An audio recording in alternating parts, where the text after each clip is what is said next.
Yeah, I did it. There you go. Good stuff. Whew. There you go. I don't even care if I miss the putt. I'm in first time all tournament.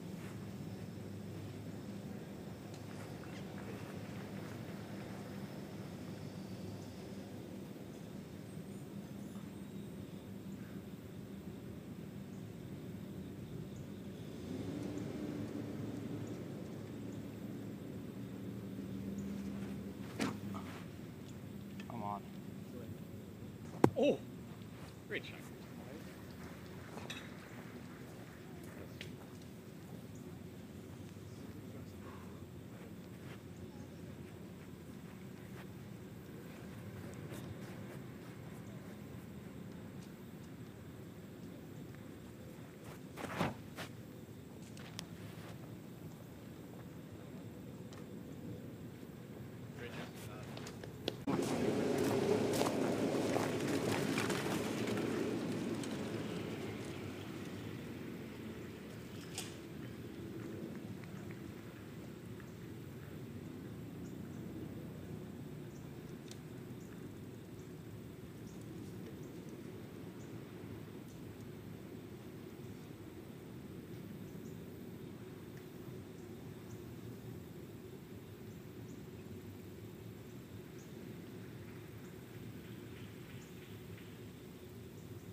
sidearm all day long for me.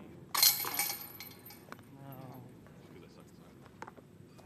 Yeah, I would sidearm that. 3 pounds. Water's so close though. This side of the hill is out. Oh, yeah.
He had to go back and get his phone.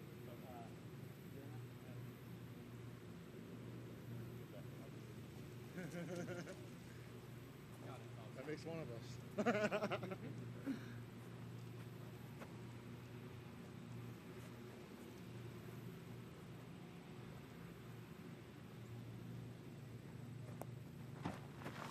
Oh, that's way OB. Bye. Slam it somehow.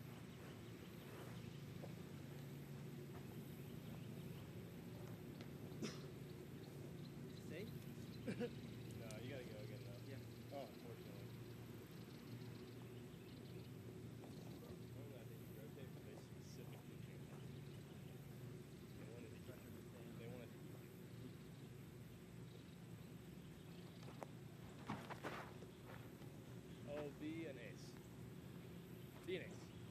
Yes. Yes, James. Good shit.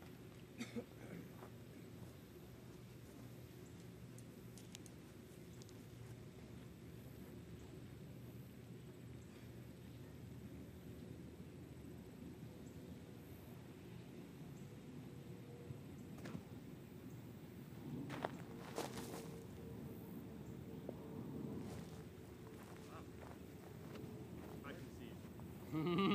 Yep.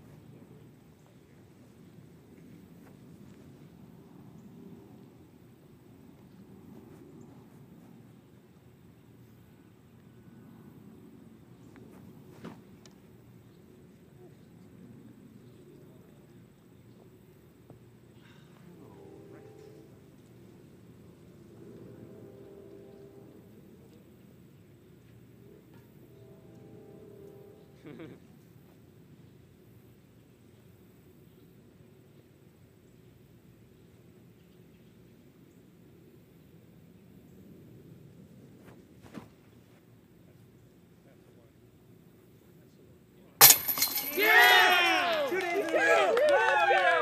2 days in a row. He saved me! Yeah. That's so sick! Whoa! What the fuck? Oh, okay. Way better than the You're not Knicks. gonna go down and get it? No, fill it up.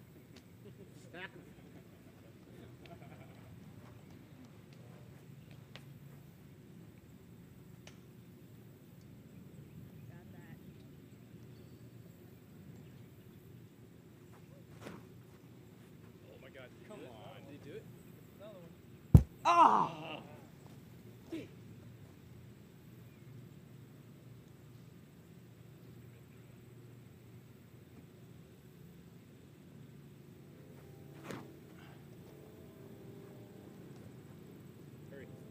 Oh my god.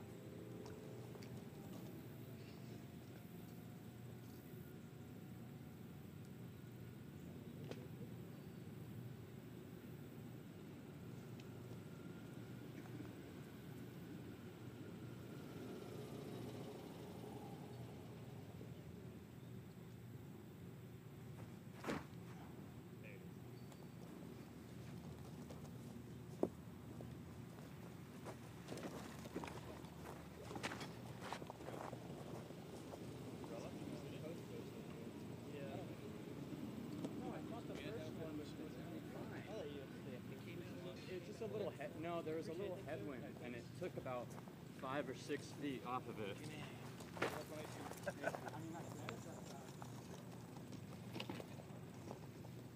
Mark, let me get that water.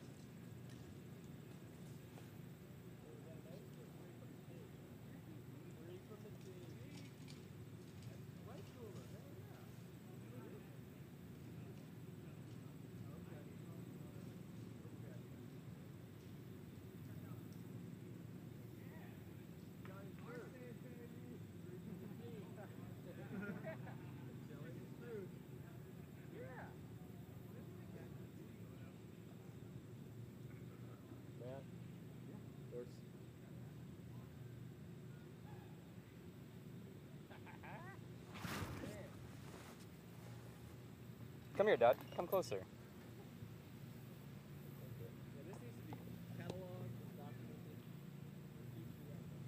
Best part of my life. Here, clip me, I'll clip you. Yeah, baby.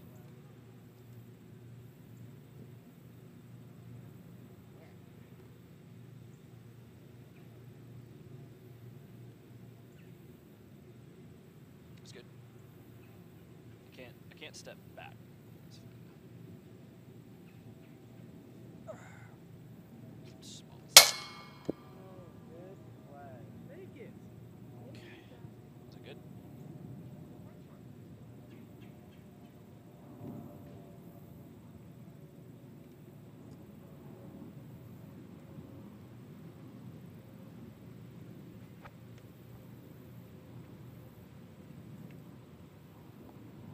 That's right.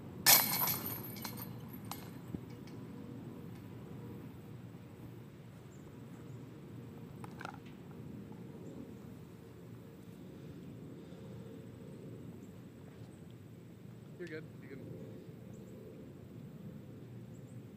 Let's do it. Let's have some fun. Yeah.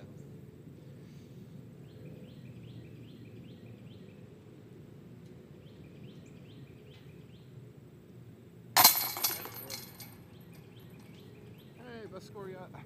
This is my first 3. God dang it. Fucking make it. 2 minutes. Come on.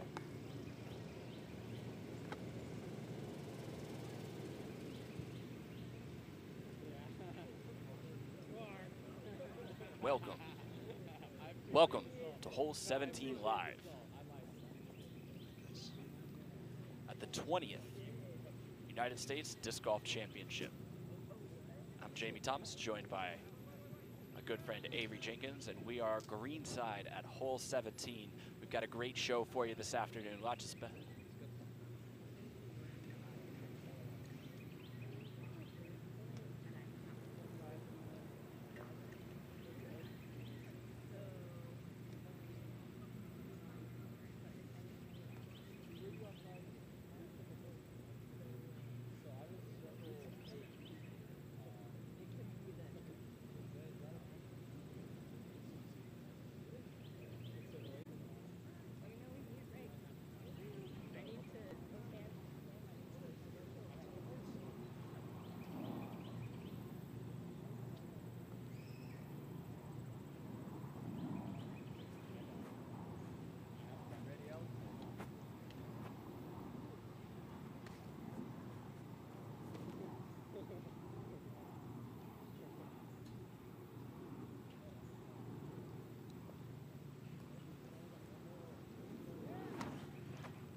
In 1999, 68 players from around the country gathered to perform at the inaugural USDGC.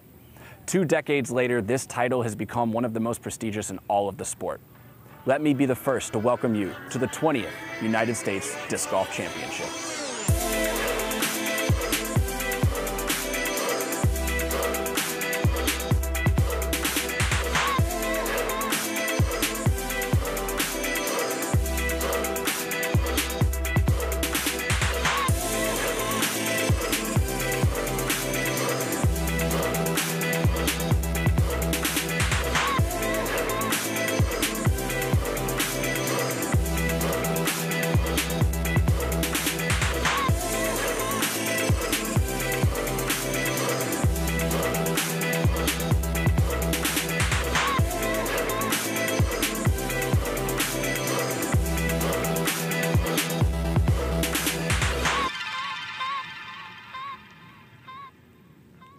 Welcome to Hole 17 Live at the 20th United States Disc Golf Championship in beautiful Rock Hill, South Carolina.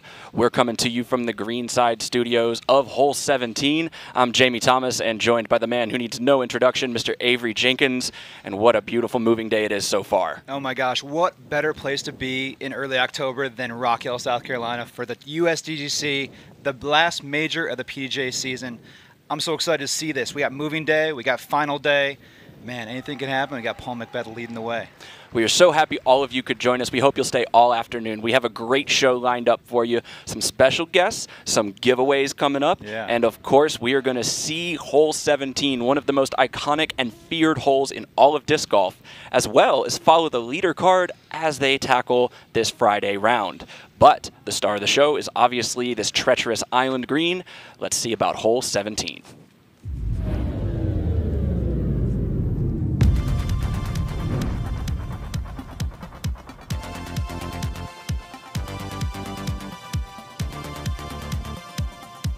Well, hole 17, you know, it's significant because I believe more championships have been won or lost based on the outcome of that particular hole. 17, what we really wanted to do was to have a short dramatic hole. You know, you just know that's the one you want to watch. That's it. There's no lead that's safe. And to have the spectators stay interested the whole time, it was important to have a hole where the round wasn't over until that hole had been completed. Because anything can happen. We've seen the hole aced, and we've seen people take very large numbers that you wouldn't have expected them to take.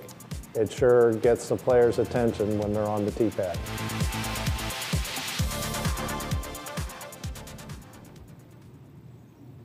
And of course, as we saw Harold Duvall and Jonathan Poole discuss earlier, aces, high numbers, it's all in the cards for these players this afternoon. We've seen a whole handful of each so far this tournament, and we expect that to continue. But first up, the leaderboard from yesterday. Somebody named Paul Macbeth, shooting pretty hot out the gate through two rounds, Avery. Yeah, you may have heard of him. He's actually looking to repeat this. He was a 2015 USDGC champion, and he's got control of this tournament with an 8-stroke lead over second place being James Conrad, but a star-studded cast with Paul Ulibarri and Nate Sexton to round out the lead card. We're moments away from the second card taking tee with Kevin Jones, Zach Milton, Steve Brinster, and Josh Anthon. And we are going to check out, we have our field reporter, Hannah Macbeth, is going to be joining us in just a little bit. She has a report from the practice green as our leader card gets set to attack on Friday. We'll check in with her in just a moment. But meanwhile, on the course, we've seen some really hot scores already. Just looking at the UDIS stats, how about Greg Barsby, the world champion, going 3 down through 3 holes already? Leo Pironen out of Finland, your Finnish champion, 3 down through 4. A lot of people really vying for this title this weekend. Yeah, it's a very difficult course. If you've seen this course on video throughout 19 years of the USDGC, you know how treacherous this course can be. And there's no shot you can just maybe kind of lay up or take it easy on. There is stress and pressure on every single shot you throw out here. There's one hole on this course that doesn't have OB, and that's hole 1. The other 17, that's what you got to worry about. And it super impressive by Paul Macbeth already today. He played the first 27 holes of his tournament bogey-free. You've played this tournament a long, long time, Avery. Have you seen a performance like that in recent memory? I've recall some of the rounds being OB free. I've had a couple throughout the past years, but to go through the first round going OB free, didn't take an OB or a bogey until the 12th hole of the second round. So total control, like I said, throwing the shots in the middle, keeping it between the ropes, keeping it safe, and playing his game. He plays aggressive no matter if he's in the lead or second place or second card. So he's a player and a gamer, and like I said, control of this tournament at this point. And right after that, a little bit of a shaky putt on hole 12 that everybody can see. Obviously, we have Jomez coverage doing lead and chase card. Next day turnarounds like they always do. So we're very thankful we can bring a live solution and your 24-hour coverage that you're used to. But Paul Macbeth, hole 12, a little bit of a shaky putt. He turned around and righted the ship almost immediately. He's a champion. He knows where to go in certain situations, and obviously if you cough up a bogey on that hole, you don't want to make it worse than that. And James Conrad was sticking right with him, pacing him the entire time. Obviously falling a few strokes back in that middle section, but that's where you're going to see a lot of the changes happen. A lot of birdies through the front 6, and that middle 6 is a game changer on this course. What I want to get into right now as we get ready for our lead card to tee is the emotions out here. And if you guys can't tell, the North Carolina summer has not subsided yet. It is not quite fall. We're nearing 90 degrees today. It's moving day, a little bit of motion on the flags above the pins, so a little bit of wind, but overall very scoreable if people can keep their emotions in check and really go for it. You got that right. This is the most ideal conditions I've seen at a USDGC. It is toasty. It is hot, about 90 today, and tomorrow it's supposed to cool off to about 85 with storms threatening later in the afternoon. So we'll see what happens with that. And with this hole we're seeing now, hole 17, that wind can be a factor. And now we are over to hole 17, nice and quick.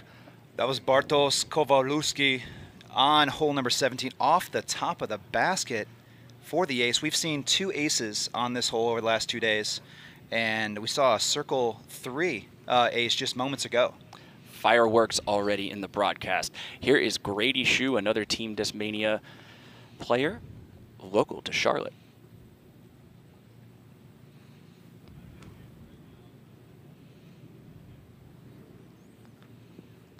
A little bit more of a straight-on attack, playing to the wide side of that green. Avery, talk about the strategy on this green. just a moment here, we're going to see, I believe this is Eric Eastwood, who is one of the aces already. He hit this hole yesterday. Let's see if he can go back-to-back.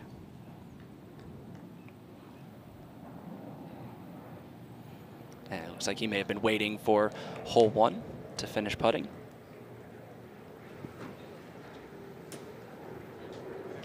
Well, that's the line. And not shy about it, putting a little more juice on than he expected, going long out the backside and seeing a red flag. That's out of bounds, out the back of the green. It's never what you want to see. It is such an intimidating shot from the tee, and you can see the wind just picking up a little bit on that left to right from the player's perspective. And he'll throw again immediately. Made the correction, made the adjustment. I think he was really trying to go for that back-to-back aces on that first shot. So I don't blame him for going a little strong on that first one, but placing the second one inbounds. The special rules with hole 17 here, you get 3 tries at the island. No matter if you even lay up short off the tee pad, you get 3 tries. Any 3 misses, you go directly to the drop zone and proceed from there. It's about 80-footer on the island green. And we've seen a few players use up all 3 of those shots. And unfortunately, going short, going long, finding a various way to find OB on this hole. But that's the rules. That's how we're going to play it. I see a lot of other players going directly at the island green, or they may actually lay up off the tee and maybe strike from there. Many players, including very famous stars of our sport, like Barry Schultz, have tangled with the island hole 17 already to disastrous results. As we see this card walking down the fairway, the 4th player whose tee shot we didn't see, Josh Patan out of Lafayette, Louisiana. And talking about Eric's shot, he corrected a little bit, played to the safe side of that island green, but he still has work to do on this putt. It's no gimme. Main objective on this hole, put it in bounds, put it in play, and keep it safe. You see a lot of players trying to play a little more aggressive on this B position. It's more located toward the center of the green, but it is about 5 feet, 6 feet long of the OB line. So these putts coming back here, not too inviting. That's going to be an easy layup there. Shorter putts within that circle, tough to lay back on the aggressiveness, especially if you're lined up incorrectly, maybe facing that death putt at the OB. Yeah, Josh stepped up to that immediately and said, I don't want to tangle with that out of bounds. You actually walked this off, Avery. How far is that basket from OB? I paced it off at 6 feet to the line in this B position, and for tomorrow we're going to see it even tucked farther to the left side and about 12 feet from the OB line, but a little harder to access from the tee pad. Eric Eastwood here looking to save bogey. This is one of those putts I was talking about, looking directly back at that OB. You're looking to make it, obviously, but if you have to result in anything else, you want to draw a medal, at least hit the basket and keep the disc from going forward any farther than it needs to. And taking his time, letting some spectators get out of the way. And here's his attempt. Pretty conservative run there. Not trying to give it too much speed, too much velocity. It just missed on the height. It's so hard to talk yourself into that putt sometimes with that OB just looming right behind the chains. It's an emotional roller coaster. You went through 16 holes to face the diabolical 17, and all you're really trying to do is, if you have to settle for it, you want that par, but man, if you get lined up like this, you have a good chance to convert for birdie. And that is Grady Shue with a nice strong side putt there. He's had quite a year, Avery. You know him well.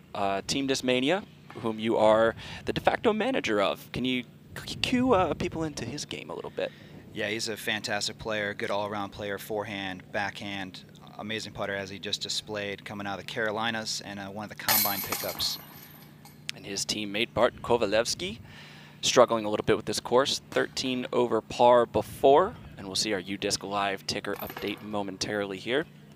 Take a moment to shout out UDisc. What an excellent addition to both the National Tour and the Pro Tour that they've, Matt, Josh, everybody involved, all the volunteers doing the live scoring. We thank you so much, because it makes it easy for us to do our job. And we're going to stand down for just a moment. We'll be right back after this commercial break with Live from Hole 17.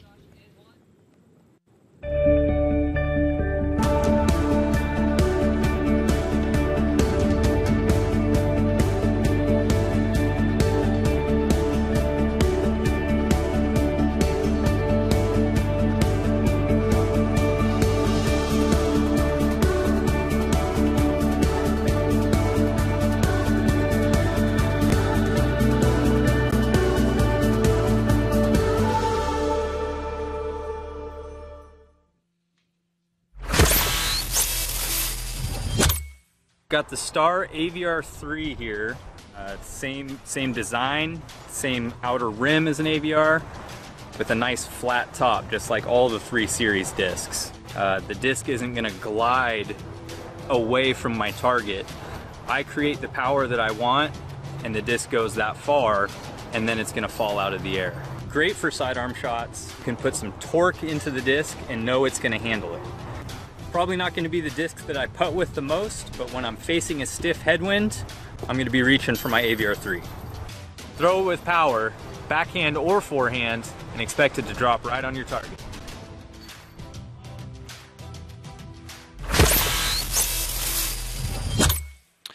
Two great sponsors and really the engines behind this event, Innova Champion Discs, as well as Winthrop University.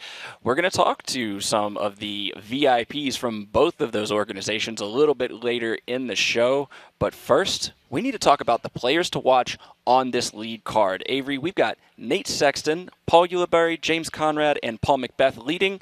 How about Ulibarri?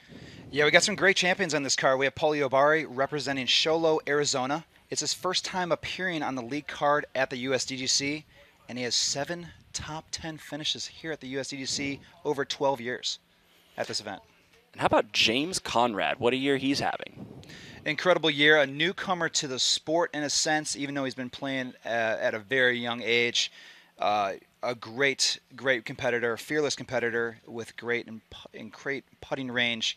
Very impressive to watch him throughout the season, and a huge win at the MVP Open at Maple Hill this year. He definitely showed his true colors there. Also at Idlewild earlier this year, that putter was on fire. And the man who needs no introduction whatsoever, Paul Macbeth. Paul Macbeth, he's a 4-time world champion, a perennial favorite at this event every single year. 2015 USDGC champion in search of his 2nd U.S. title. Placing 2nd at the World Championships this year, and trying to claim his first major championship of 2018. And if you think that he doesn't know that it's the 20th USDGC, and if you think that he doesn't want to be known as the champion of the 20th USDGC, well, my friends, you probably haven't seen Paul Macbeth, because when the lights are brightest, his game shines the brightest.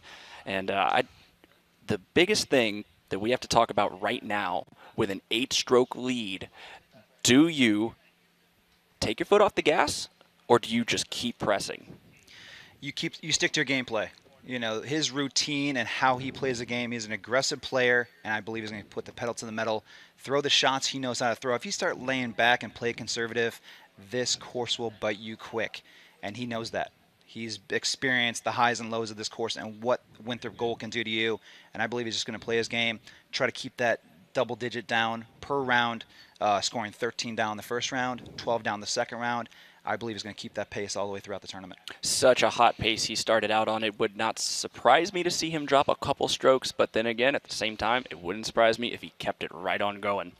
We are going to catch up here with Hannah Macbeth, who talked to some of our lead card players before their round starts. Let's see what Hannah has to say.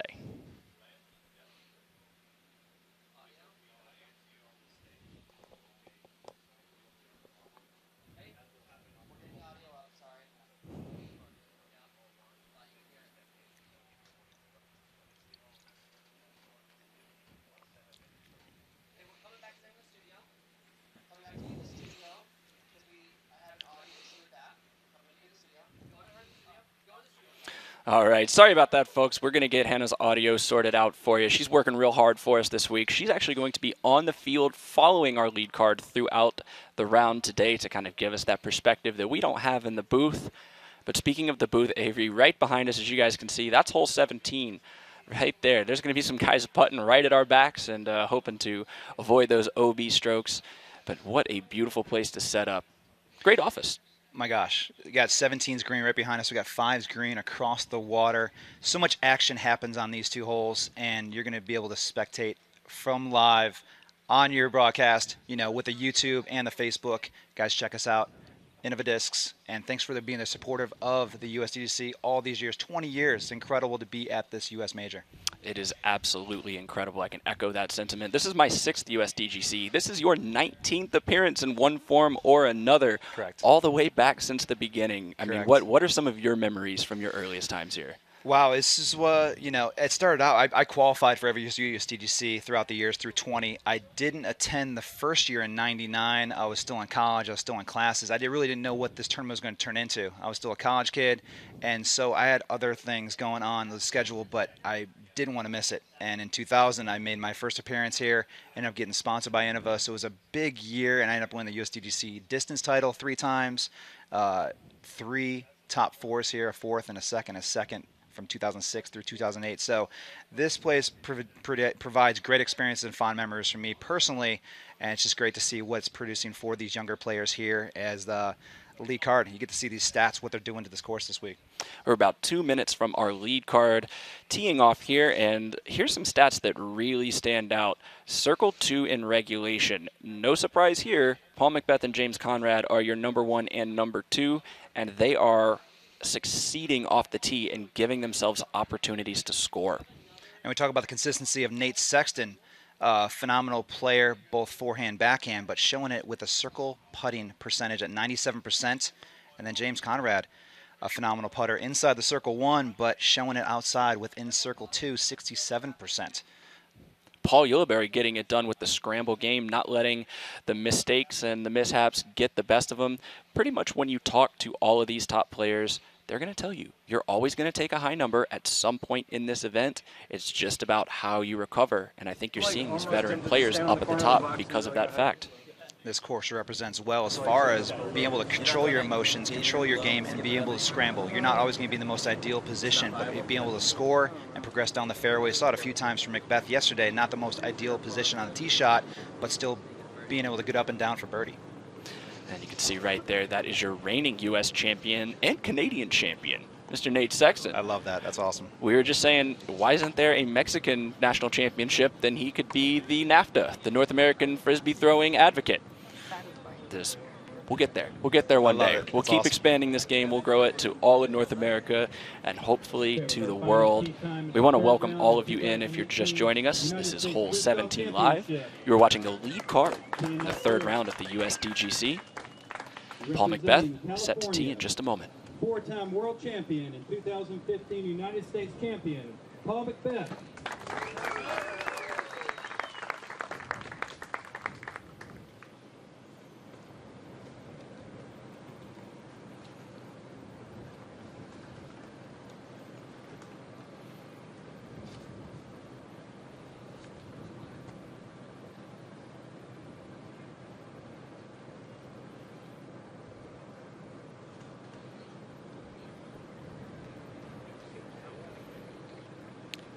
Flexing a forehand to the upper pin there. That looked pretty good out of his hand, Avery. It looked like an excellent shot. Good direction, good angle, good height. Representing Virginia, James Conrad. James Conrad to follow. This is a tricky little pin, and the forehand just gives you the ability to kind of lean out around that Mando tree, but you don't want to skip too far down that hill or have a difficult putt. Yeah, if there's one time you're going to feel the most pressure during this round, it's on the starting hole, on the first shot of the round.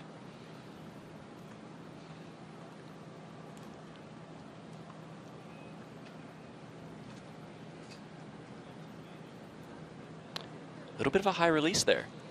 A little inside, a little early. As we talk about McBeth, what he's going to do with an 8-stroke lead. I'm curious what James Conrad's going to do with an 8-stroke deficit. How aggressive is he going to play today? Or a Ulibarri or a Sexton, only a few back of that. It'll be very interesting to note Conrad definitely has the weakest forehand of our lead card. The other 3 players feature it in their game plan to attack this course. And you absolutely need it for this course. You need both a good balance of forehand and backhand to be able to attack these holes.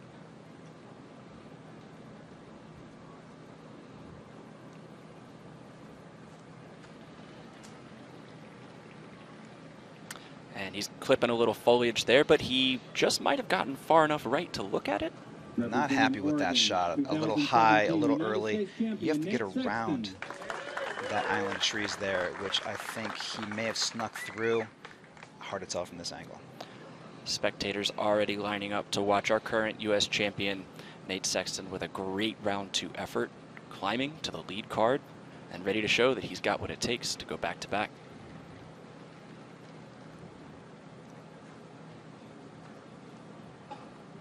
Nate Sexton throwing a Sexton Firebird, no doubt about it. That appeared to be the best line of the lead card there on the first tee shot. Claps from the gallery, but by Sexton's reaction, he wasn't quite happy with it. The lead card is going to approach their lies coming up, and we're talking about experience really putting you in position to do well out here. How about our current world champion, Greg Barsby? 4 down through his first 4 holes. Steve Brenster, 3 down through his first 4 holes, your 2013 U.S. champion. Yeah, it's great to see some champions representing here. Greg Barsby not feeling that world championship hangover, which could happen to a lot of the top players after you have a big finish and a big win at the World Championships, not let it affect, you know, tournaments to follow. And Paul Ulibarri just has to pitch up there, but great accuracy. That should be a tap-in 3. There's absolutely a basket and a location you do not want to mess with or take for granted. Hole number 1, you're not going out of bounds. That's the positive thing. But you don't want to play this shot too aggressive, elevated basket on a side hill. Things could happen. You could see some rollaways that could easily get away from you. And James Conrad was looking at this kind of window yesterday. He actually bogeyed this hole to start his 2nd round. So it's interesting for such a short hole at 255 feet that there's so many obstacles and things to miss on the way to this elevated green. The number 1, which you mentioned already, is probably nerves. It's less than 300 feet. Most of these guys can do this in their sleep, but when the gallery gets out and the heat gets up, all of a sudden it becomes a different ball game. This is the hole you want to start with a birdie. Absolutely, this is the way you want to start the round. But with a hole like this, it's not a gimme in any sense of the word. And on a hole this treacherous, elevated basket, drop away hillside, Paul about circle's edge, we're one always going through his mind right now. You know, you really want to get this hole through and get that birdie and move on to the next, but a lot going through his mind right now.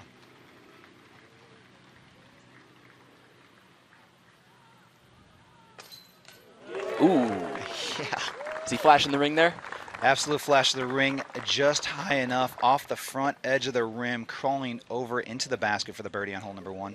A statement putt there from Paul Macbeth.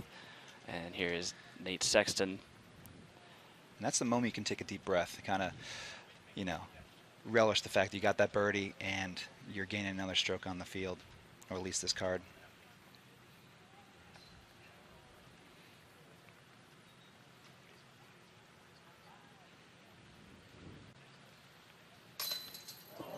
Seven flips with the disc, but just not quite fully committed to the follow through on that. Splashes out weak side. He'll have to settle for a par.